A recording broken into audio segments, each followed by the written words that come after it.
इनसे मिलिए। सीमा संसार जी एक प्रखर कवित्री और एक अच्छी गृहिणी।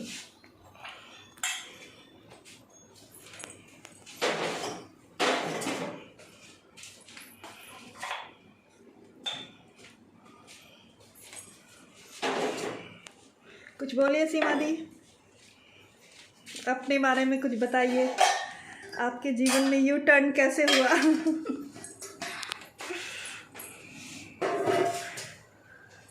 यू टर्न नहीं कह सकते उसको, नया। हाँ, एक नया टर्न कैसे हुआ? U turn. U turn. Life का सबसे बड़ा यू टर्न। हाँ, कैसे आपने लिखना शुरू किया?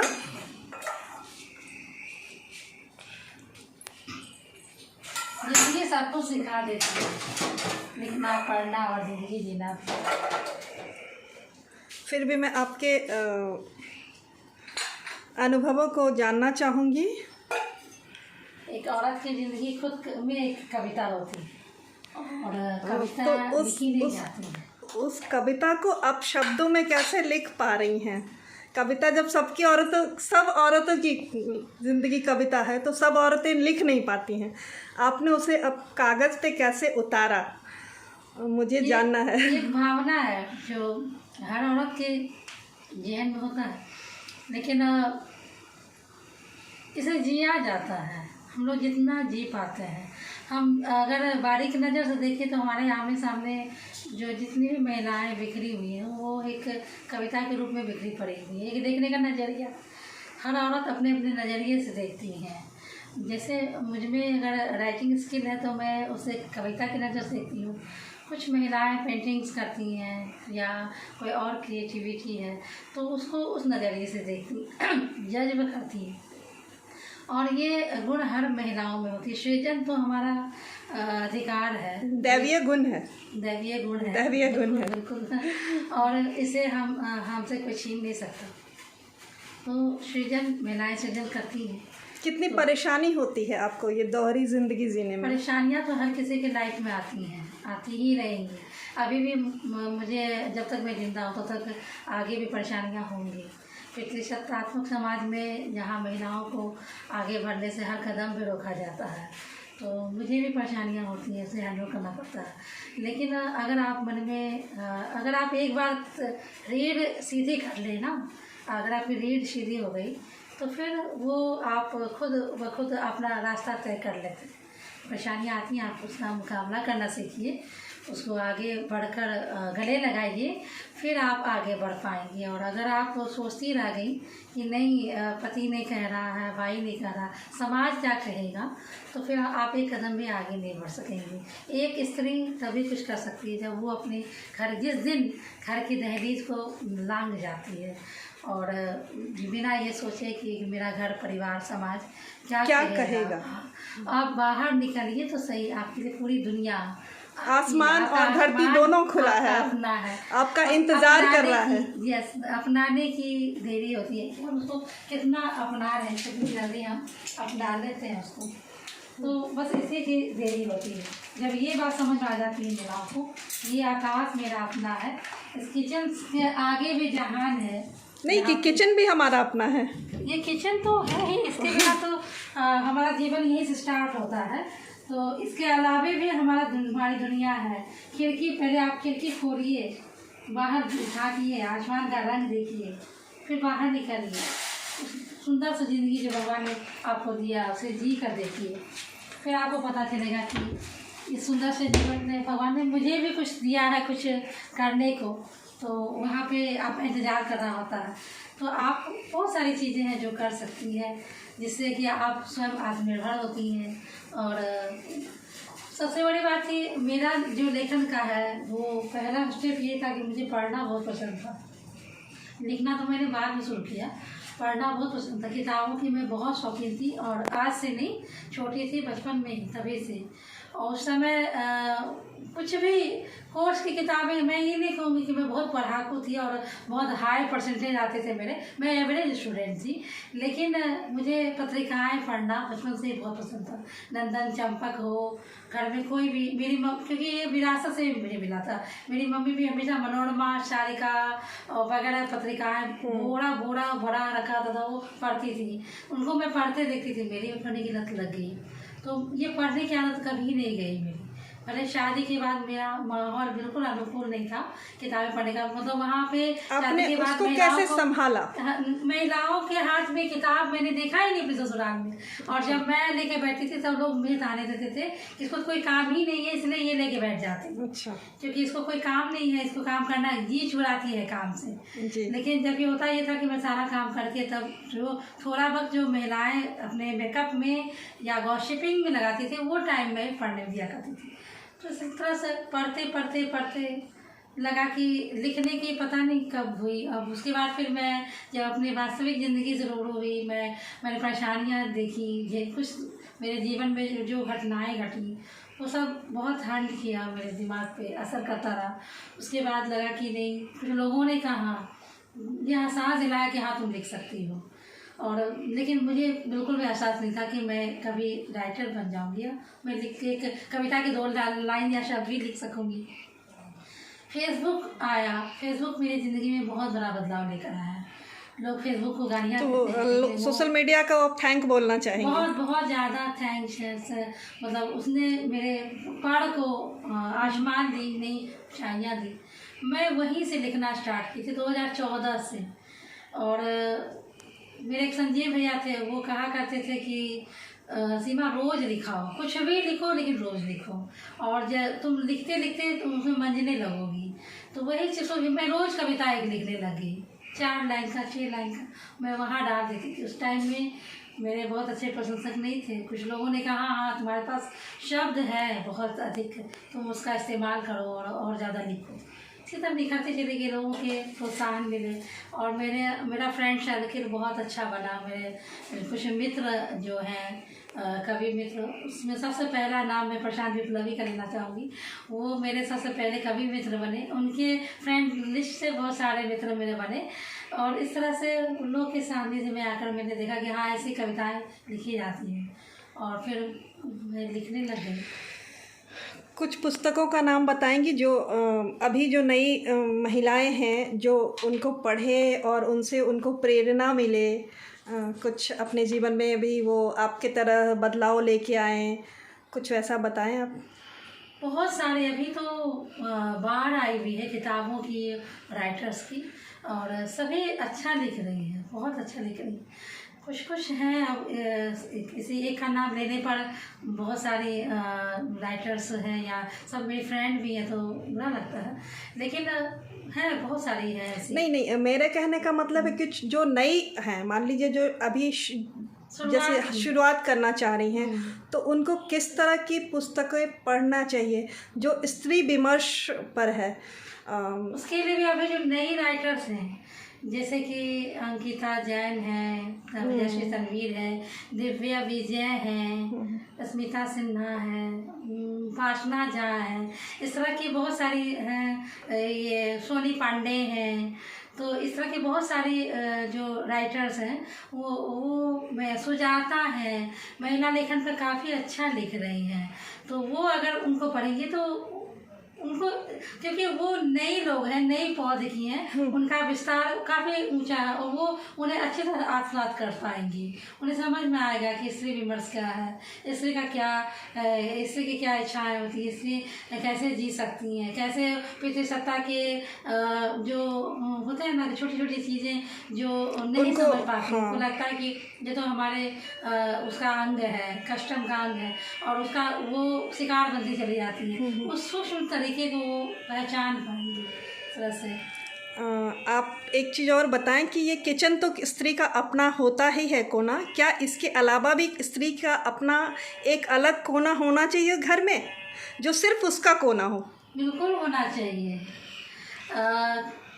देखा जाए तो आमतौर पे अपनी मम्मियों के ज़माने से हम लोग यही देखते हैं कि अगर उसका कोई एक कोना है तो वो एक किचन है, और किचन में ही उसकी दिन सुबह शुरू होती है और रात वो आंसू भी किचन में ही बहाती है और खुशी भी अपना किचन में ही किचन की शेयर करती है। मैं किचन में सिर्फ खाना बनाने आती हूँ, जितनी जल्दी छुटकारा मिलता है मैं भाग जाती हूँ यहाँ से।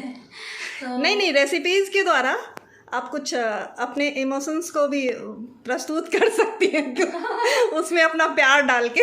हाँ बिल्कुल, ये भी हमारा हुनर होता है।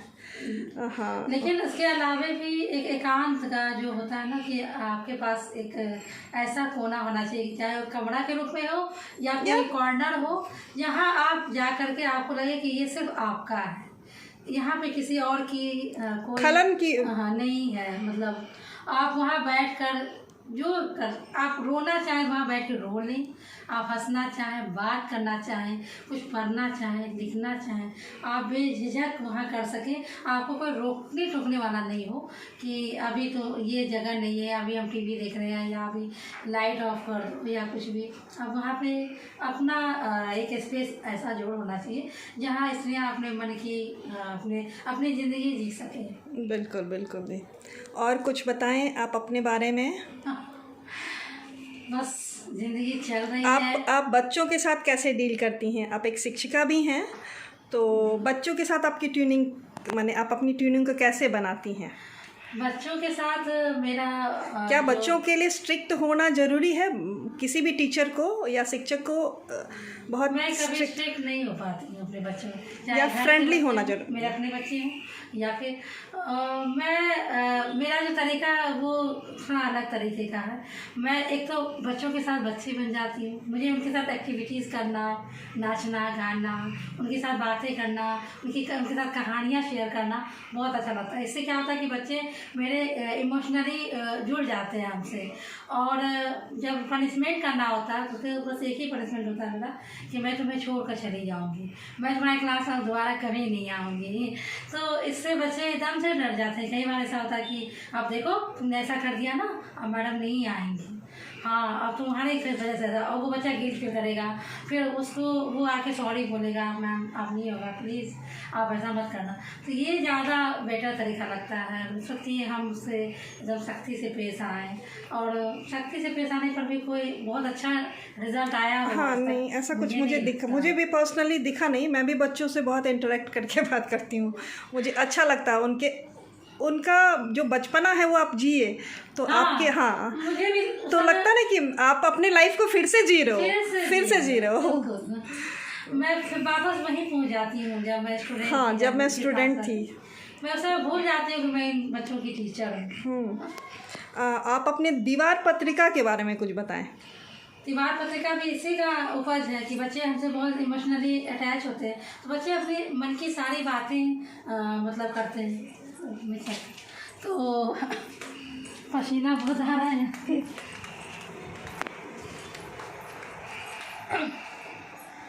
आइए ना, तो बच्चे इमोशनली हमसे अटैच होते हैं, तो वो कुछ भी अपने बारे में बताना बहुत अच्छा लगता है उनको। तो मैं उनसे पूछती हूँ कि अपनी फीलिंग्स लिख कर लाओ, या मतलब कुछ कैसा फील करते हो अपनी मम्मी के साथ, या कुछ जो भी कुछ देखते हो अपने आसपास, तो उसको अपने शब्दों में लिखने। तो वही कहानी कविता के रूप में बच्चे लिख के ले आते हैं। उसके घर में जो घटना घटती है वो लिख के ले आते हैं। या फिर कोई बच्चे टॉर्चर होते हैं अपने पिता से, वो देखते हैं अपनी माँ को मारते हुए, या उसको खुद को बाहर जाने से रोकते हैं, तो वो फीलिंग्स भी बच्चे लिख के लाए कई बार। तो उन्हीं को मैं कहती हूँ लिख के लाने के लिए, और उसको फिर मैं वो होती हूँ कि एक कहानी का नाम दे दिया गया, मतलब इस तरह से।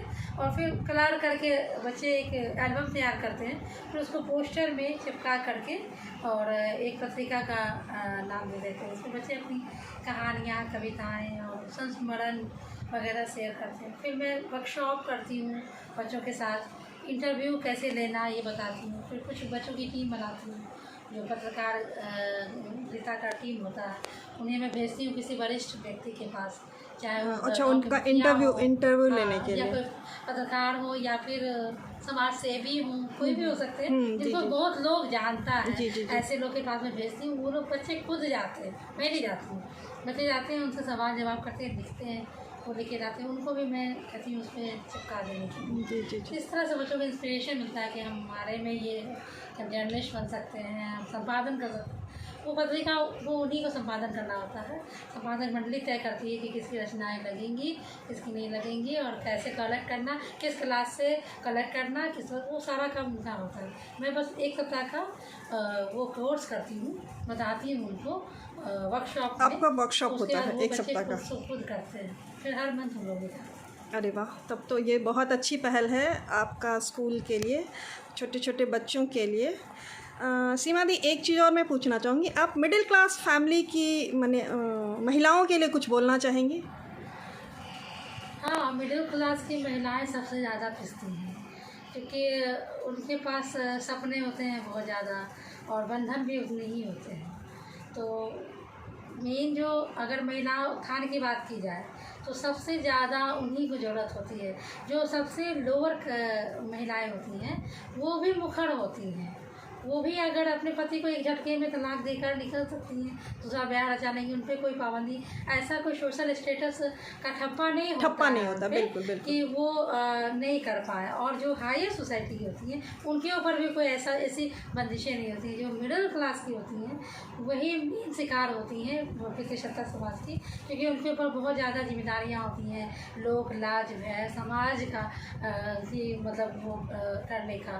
तो उन्हीं को मैं संदेश दूँगी कि वो अपना पढ़ना लिखना कभी ना छोड़ें, अपनी हॉबीज़ को कभी ना छोड़ें। लाख परेशानियाँ आए जीवन में, अपना एक एम बनाकर चलें। शादी हो गई ठीक है, शादी के बाद जीवन ख़त्म हो जाता है, ऐसा नहीं है। हम उसको कैसे जिए।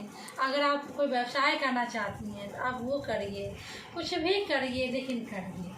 ब्यूटी पार्लर का कोर्स कीजिए, आप घर से स्टार्ट कर सकते हैं कुछ भी। आप सबसे पहले आत्मनिर्भर बनिए। पति से चूड़ी पहनने के लिए, बिंदी, लिपस्टिक के लिए पैसे ना मांगने पड़े, कम से कम इतना तो आप कर लीजिए कि आपका जो अपना खर्चा है, अगर आप पेंटिंग करती हैं तो पेंट ब्रश का खर्चा आप पति से मांग रही हैं तो आपको स्वाभाविक है कि आप अपने हॉबीज़ को नहीं दे पाएंगे। तो पहले आप अपने पाँव पे खड़े रहिए।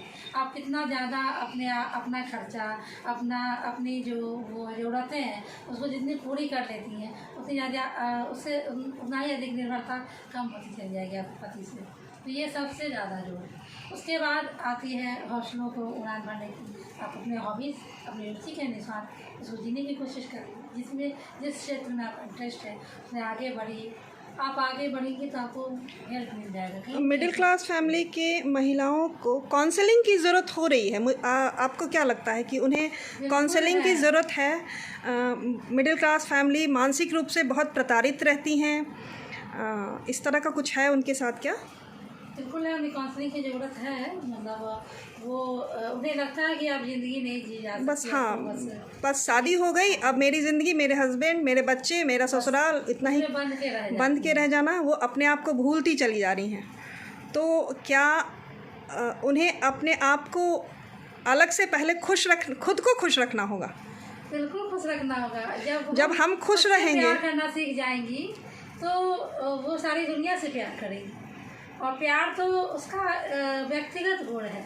महिलाएं जितना प्रेम में जीती हैं ना उतना कोई नहीं जी सकता है। बिल्कुल। तो वो उसका व्यक्तिगत वो प्रेम के प्रति सबसे ज़्यादा ईमानदार भी होती हैं। मुझे लगता है कि महिलाएं जितनी ईमानदार होती हैं, इस मामले में वो गलत कर जाती है ना, खुद से प्यार नहीं करती। हाँ, यहाँ वो अपने आप के साथ चीट कर रही होती है। हाँ, प्रेम लव पॉलिटिक्स हो जाता है यहाँ भी। जी। प्रेम के वशीभूत होकर के कई बार वो पितृसत्ता को और ज़्यादा बढ़ावा देती हैं। जी। प्रेम ऐसा नहीं होना चाहिए। प्रेम जब आप खुद को प्यार करेंगी, आप अपना उत्थान करते हुए आप अपना कोई लॉस ना हो, और तब आप अपने साथी के साथ एंजॉय कर रही हैं, तभी करिए प्रेम, नहीं तो मत करिए ऐसा प्रेम। मैं सलाह देना चाहूँगी। बिल्कुल मुफ्त की सलाह। प्रेम मत करिए, ऐसा बिल्कुल। जो आपकी ज़िंदगी को खोखला बना दे उसे प्रेम का नाम मत दीजिए प्लीज़। आप आंसू बहा रहे हैं जीवन भर उसके लिए प्रेम के नाम पे, लेकिन वो आपको प्रताड़ित करने से बाज नहीं आ रहा तो भी आप प्रेम के नाम पे जी रही। ऐसा प्रेम कभी मत करिए। बिल्कुल बिल्कुल। उससे प्रेम करना। और ऐसे रिश्ते के बारे में आप क्या कहना चाहिए जो रिश्ता दाम्पत्य जीवन में ऐसा कुछ बचा ही ना हो, फिर भी हम रिश्ते को ढो रहे हैं? ऐसा भी होता है ना, महिलाएं ढोती रहती हैं। हाँ, चाहे हम हों, आप हों, ये ज़्यादातर मैंने मिडिल क्लास में ही देखा है। बहुतों से मिलने के बाद मुझे ऐसा महसूस होता है कि हम बस महिलाएं ज़बरदस्ती उस रिश्ते को लेके चल रही हैं, ठीक है। हाँ, पुरुष स्वच्छंद हैं, पुरुष स्वच्छंद हैं। फैक्टर है। समाज से ज़्यादा तो सबसे ज़्यादा इन महिलाओं की मजबूरी ये होती है कि उनके बच्चे बीच में आ जाते हैं, क्योंकि कई बार ऐसा देखा गया है कि माँ बाप के झगड़ों में सबसे ज़्यादा नुकसान बच्चों का होता है।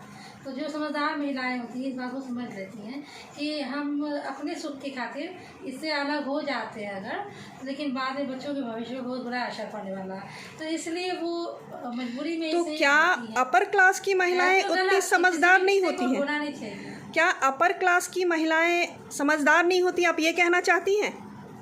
नहीं, ये बात नहीं है, लेकिन बच्चों को देख करके ना उनके मन में ये लगता है कि, क्योंकि विदेश में तो ये कॉमन सी बात है, लेकिन ये भी तो देखा गया कि वहाँ के बच्चे सबसे ज़्यादा करप्ट हो जाते हैं, इसलिए वहाँ तलाक इधर बढ़ती जा रही है। तो मुझे महिलाओं को क्या होता है, अपना परिवार और उसको बिखरने से बचाना होता है। हाँ, तो इसलिए वो होती है, कई बार कहीं कहीं सही भी होता है और कहीं गलत भी होता है। जब महिलाएं एकदम स्वतंत्र हो जाए, बच्चे उससे मतलब हो जाए, तो फिर वो छोड़ सकती हैं आराम से। कोई वो नहीं बचा है कि आप जीवन भर उसको ढोके दे दें। अगर बच्चे आपके सेटल हो गए तो भी आप मत होइए ना, आप अपनी ज़िंदगी जिए। कब जिएंगे? कब से लास्ट के 4-5 साल तो जी सकेंगे। बिल्कुल बिल्कुल, जीने के लिए तो एक पल भी काफ़ी है। और क्या जीने के लिए तो एक पल भी काफ़ी है। तो उस समय भी वो फैसला ले सकती है, और लेना भी चाहिए, मुझे लगता है लेना भी चाहिए, बिल्कुल लेना चाहिए। क्योंकि जीने का अधिकार, अरे ज़िंदगी तो मुझे ही एक ही बार मिली है जैसे आप पुरुषों को मिली है, तो जीना चाहिए ना, हमें भी अपनी ज़िंदगी जीने का अधिकार होना चाहिए।